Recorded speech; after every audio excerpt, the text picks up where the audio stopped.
A major update in the search for a Washington father accused of murdering his 3 young daughters. Travis Decker still on the run as the manhunt enters its 3rd week. Today, police releasing new images. We also have a recording captured before the girls' bodies were found that's now raising new questions about what Decker may have planned. Thank you for joining us. I'm Kennedi Walker, and you're watching Law&Crime. Authorities releasing new images of Travis Decker, the Washington father accused of murdering his 3 daughters near a remote campground. We will not stop. We will keep going. He just has to make one mistake, like the sheriff said. We will find him. He will be brought to justice so the community can heal. The 32-year-old Army veteran now wanted for 3 counts of first-degree murder and 3 counts of first-degree kidnapping. Investigators updating the public with a revised suspect flyer, showing how Decker may be disguising his appearance as the manhunt stretches into its 3rd week. There is nowhere that he's going to be able to go that we don't have units waiting for him. King County Sheriff's Office has already been here assisting us. Snohomish County, been in touch with Okanagan County. We have Douglas County Sheriffs in close contact. They had the Grant County Sheriff today. He is surrounded. Washington State knows who he is. His daughters, 9-year-old Peyton, 8-year-old Evelyn, and 5-year-old Olivia, left home for a planned visitation with their father on May 30th. 3 days later, all 3 were found dead. Their small bodies discovered near their father's abandoned truck. Police say they were bound at their wrists with zip ties and suffocated with plastic bags over their heads. Decker vanished from the scene. His ex-wife, Whitney Decker, previously raised concerns about the veteran's declining mental health, saying he'd been living out of his truck and struggling with PTSD. Newly released court audio obtained by News Nation revealing Decker fighting for more time with his daughters, insisting he'd never put them in danger. We've never done anything that was unsafe or anything I wouldn't want to put myself in. I understand that my current position when I'm by myself isn't ideal, but my daughters aren't a part of that. I only get to see them over the weekends, and camping is something that the 4 of us have done since the 3 of them were in diapers. I've never done anything I feel like that puts them in any sort of a risk that most families in the state of Washington, every campsite we've been to in the last month have been almost completely booked out or sold out because everybody's out this time of year. Court records showing Decker had been diagnosed with borderline personality disorder. A judge ultimately ruling against him, revoking overnight visits and reducing his parenting time. The search now intensifying as the U.S. Marshals Service offered a reward of up to $20,000 for information leading directly to Decker's arrest. Authorities warning the public that the former Army Ranger is believed to have survival training and could be hiding in remote terrain. They're urging anyone who spots something unusual to report it immediately. That warning coming after authorities said they may have spotted Decker last week. A hiking group reporting a lone man in the encampments who looked out of place, was underdressed for the conditions, and was deliberately avoiding contact. Decker is described as 5'8" with black hair and brown eyes, last seen wearing a tan or green shirt and dark shorts. Law enforcement issuing a direct plea for him to surrender. Mr. Decker is going to be able to dictate how this ends. We've encouraged him time and time again to give up, do so peacefully. And here to break down this story with me is retired NYPD detective and host of the Gold Shield podcast, Tom Smith. Tom, thank you so much for coming on today. It's a pleasure. Thank you for having me. So let's just jump right in. I'm going to ask you the question everyone's been wondering. It's been 3 weeks since Travis Decker first disappeared. What's taking police so long to find him? Well, when you break it down, there's 330 million people in the country and you're looking for one. That it's not as easy as some people think, especially when you have someone that is resourceful, that is somewhat trained in, somewhat evasion, things like that, just being resourceful. So that does create more of a headache for law enforcement when you have someone like that. But as I said, on your show and other shows, his resources at some point are going to run out. And then that's when the desperation starts. And that's usually when someone that's on the run does get found and locked up. We've all heard that wrinkle creams are the secret to looking younger. But according to one Beverly Hills doctor, that might not be the whole story. Dr. John Lake, a renowned cosmetic surgeon and beauty expert, says that most wrinkle solutions on the market are just glorified moisturizers, and they don't always deliver the results they promise. In fact, some can even irritate your skin. But Dr. Lake did not stop there. He's been working on something new, an anti-aging breakthrough he calls the Age Renewer method. It's a simple at-home technique that he says can visibly reduce the signs of aging in under 2 minutes. Think of it like a mini makeover, almost like Photoshop for your face, but real. Curious? Well, Dr. Lake put together a short video showing you exactly how it works step by step so you can try it at home. The response has been huge. The video's already gotten over 7.2 million views, and the reviews are pouring in. Thousands of women say they look noticeably younger. One even said, "Best results I've ever seen. I'll never stop using this." If you want to see what it's all about, just go to bhmd1.com/law or click the link in the description below. Again, that's bhmd1.com/law. Well, what would you say is law enforcement's biggest challenge at this point? Is just getting a track on them. You want to, when you're looking for someone, you want to try to get at least an area that you can, just compound with law enforcement and any other resource that you have, including the public. So if you narrow it down to an area, and that area can be large, that's okay. Just as long as there's a specific area that you're looking in, does create some sort of a funnel for law enforcement to start sending resources to. When it's just a blanket, all right, we need to look for someone, it does take a while. This isn't anything new. We've had manhunts before that do last quite a long time because it's a big country, and people can get around pretty freely, so that does create, a obstacle. Police are asking him to turn himself in, but he's off the grid. So what's the chances that he's seeing these messages, and what's even the chance that he will turn himself in after all of this? Do we usually see cases where after a couple of weeks, maybe a person gets tired and they turn themselves in? No, the bad part is once they reach that ending desperation, a lot of times they take their own lives, so I hope that isn't the case with this. And that could have happened already, and that's why they can't find them. So those are all, things that law enforcement will look at and have to contend with.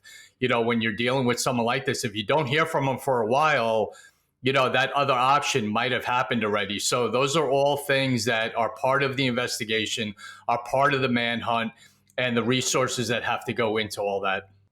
Now, last week, police believe hikers may have spotted Mr. Decker. Police then sent up a chopper. They got dogs, canines, and they say they lost him, if that really was him. How important is it for the community to continue to be vigilant and just call police if they even suspect that they see someone that may be Mr. Decker?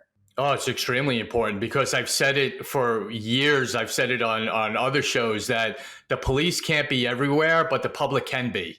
So you need to have them involved in all aspects of this search, up-to-date photos, up-to-date areas, anything that has to do with him. And I love that they put pictures out of what he could change himself into his appearance, because that's important as well. Could he grow a beard now with the amount of time that's gone by since then? Sure. His hair might be a different color, all that. When you're dealing with someone who can be resourceful, it's important to get as much information out there about what he could look like and the areas that he could be in. And how important is it just for the community to not get fatigue here, right? Because when you've been talking about a story for weeks, it may just be like, you know what, I'm going to give up. But when we're talking about 3 little girls potentially dead by their own father because, he hasn't been found guilty. Police are suspecting that he's the one that killed them. But still, how important is it that we don't give up and that we continue to look? Oh, it's so important. And the more you just continue to flood the airways with it, you make sure no one forgets about it, because everybody wants this guy caught.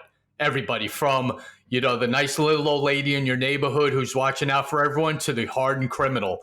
Criminals don't want this guy out there because there is a certain code with children, with criminals, and they're not going to deal with this either. So anyone can see him and give it up, give him up and make that phone call to get him locked up. Absolutely. At this point, 3 weeks in, how might law enforcement be changing their approach? Well, they're not going to change it that much, but you're going to be more aware of certain things. Like I said before, desperation is not necessarily a great thing, because then you start to get into criminal activity that he's going to do. If he wants to get out of the area, he can carjack someone. He can break into someone's house to get a good night's sleep. Anything like that, stealing stuff, robberies to get money to get away. So the more this goes on, the more desperate he's going to get. And the criminal activity is at some point going to creep up. That necessarily isn't a bad thing. It's a bad thing we don't want any criminal activity and any victims in this. But that's when they start making mistakes. And that's when they start, doing things that they haven't done over the last 3 weeks. And that's where you hope the slip up is, and give law enforcement that little crack that they need to find them. Right. And I believe what's making this so hard to find Mr. Decker is that this is in Washington. There's, a lot of wilderness, a lot of trees, a lot of hiking trails, there's a lot of just land that police have to cover. So when a suspect is believed to be off the grid, possibly hiding in nature, how do you even begin to strategize that? Yeah, you kind of start using your imagination. And when you get in a room, you think of the most outlandish things that he could be doing. And you start looking at it, because then nothing's off the table. Something's going on here. But again, I'm going to just warn, cautious to the alternative might have happened already. And that's why they haven't heard from him. So they're going to, look for that as well. When you have areas that he may have been seen in last, maybe you start looking for a body or a cadaver, using cadaver dogs or something like that.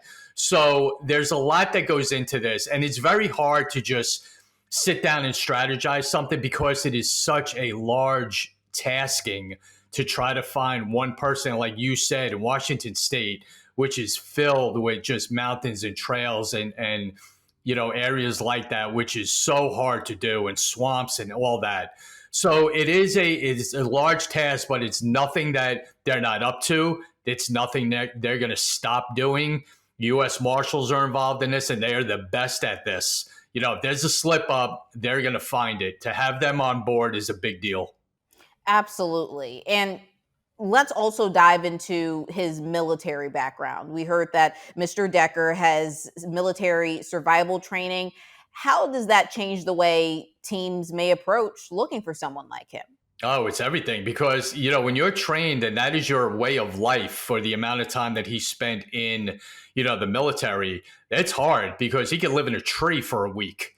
I mean, that's hard to task local cops to look for. When you're dealing with someone that's trained like that, it's very difficult. But at some point, like I said, he's going to have to come out of that to either get food or out of the area or something like that. And sometimes this ends up being a waiting game. And not that, the family wants to hear that, but the realities of it are that, at some point he's going to have to step out of his comfort zone to maybe get to another area or get food or something like that. And that's what you hope the slip up is. Absolutely. And that brings me to my next point. I mean, could someone realistically disappear into the woods with no help? Or do investigators, maybe they're suspecting someone could be aiding him or helping him? Sure. That's always, when you're dealing with someone that's on the run, on a law enforcement perspective, the very first people that you look into and go to are friends and family members, because someone could very easily help him with one phone call or one text message or whatever it might be. So you start pinning down who are his closest friends, his closest relatives in the area, and who would have the ability and the resources to help him. So you would certainly key on that. That's a great point, because that does happen a lot. And this is not going to be any different when it's dealing with this case. Absolutely. And then we know that his cell phone was turned off. He left it behind. But let's say he bought, one of those flip phones. Are they able to track that at all, or no? Is it possible he's calling people and there's no way for them to even know? It's very hard to track them, and that's why they're used. And if he has the training to do that, he may buy 3 or 4 of them and use one, get rid of it. Use another one 3 days later in a different area and get rid of that. So that's the challenges when it comes to things like that. But it does have to hit a cell tower. No matter what it is, it does have to hit one in order for it to work. So if you're looking in an area and you might have a time frame of the usage of a phone, that could help in the investigation and finding him. Well, what kind of technology are police likely using in a search like this? Is it possible to just go to the cell towers and see who's using it? I just feel like that'll be very tedious with all of the people that they have in Washington. Yeah, but you know what? Tedious has to happen sometimes. That's the challenges with this. But the technology out there, especially when it comes to triangulations and cell phones and pinpointing locations, is really, really good. Especially if the FBI gets involved or any other agencies get involved in this search. Their technology today is state of the art and can pinpoint a specific location to a specific phone very, very well. Absolutely. And we also know that Mr. Decker searched about relocating to Canada. What does that mean for the search?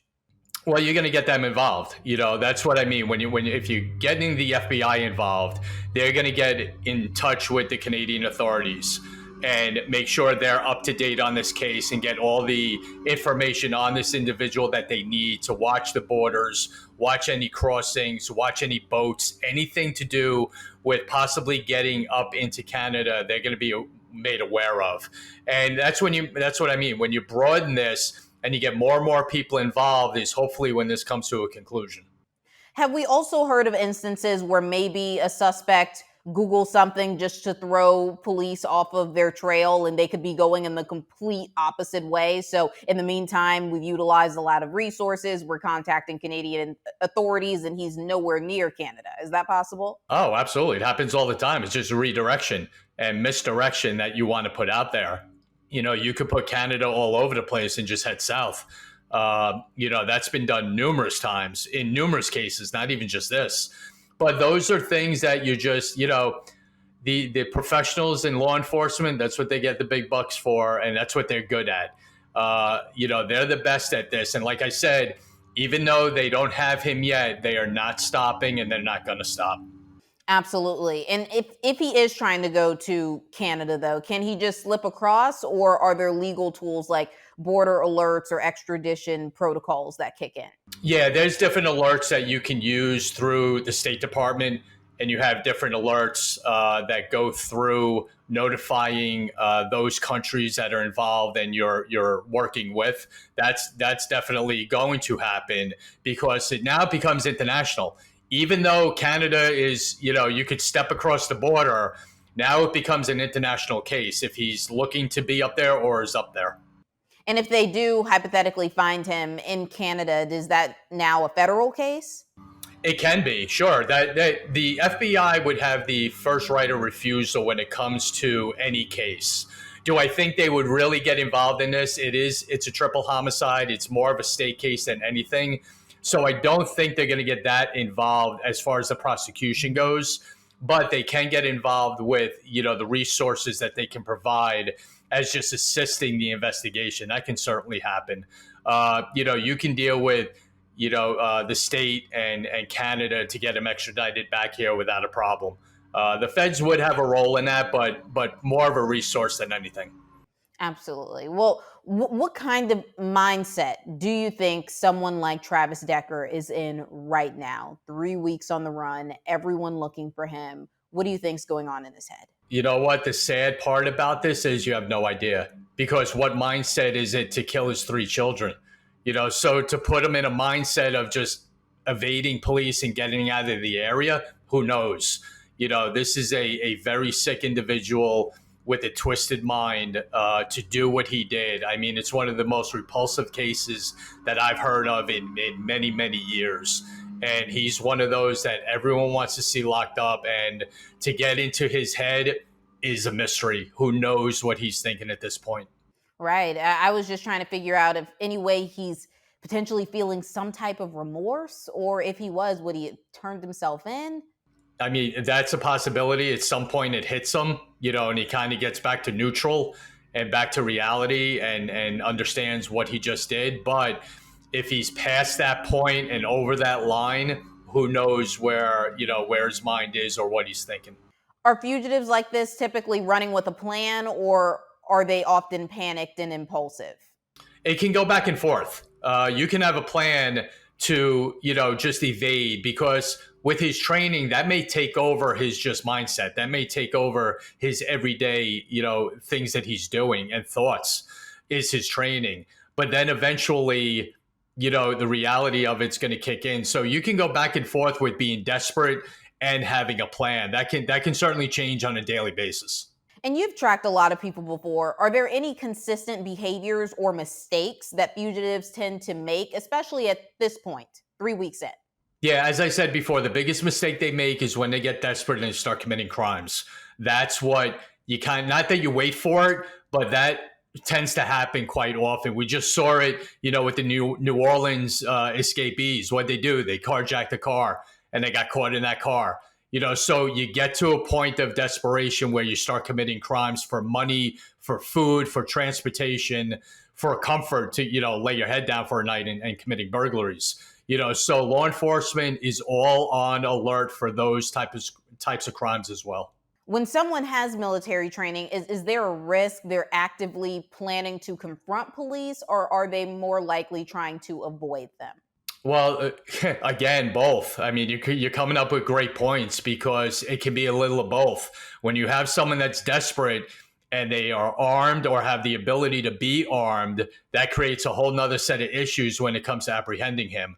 If they don't, then it's just a kind of running battle in finding him. That's a different set of circumstances. But military personnel, you are always worried about the weapons being there and the availability for them to get their hands on any weapons, and the professionalism that they can use them. So all that comes into play when it comes to apprehending someone with that kind of background. Is there any chance that he could try to reach out to Whitney Decker, his ex-wife, and the mother of their 3 children?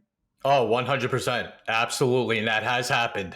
So I'm sure the police are either monitoring her phone or some type of, trap on her phone, I'm sure is an option that they're looking at, because that can certainly happen and has happened in other cases in the past. And do suspects usually do that when they're starting to feel guilty, or they're wanting to turn themselves in, or even wanting to harm themselves? Yeah, all of that. It can be their last kind of confession, their last I'm sorry, a goodbye, or it could be a challenge. Hey, you're still not going to find me. I don't care. So all of that can certainly be present in a phone call like that to a family member. Well, this is something that we will be following closely. Tom, thank you so much for coming on today. No, thank you for having me. I appreciate it. This Friday, a public memorial service will be held for Peyton, Evelyn, and Olivia Decker.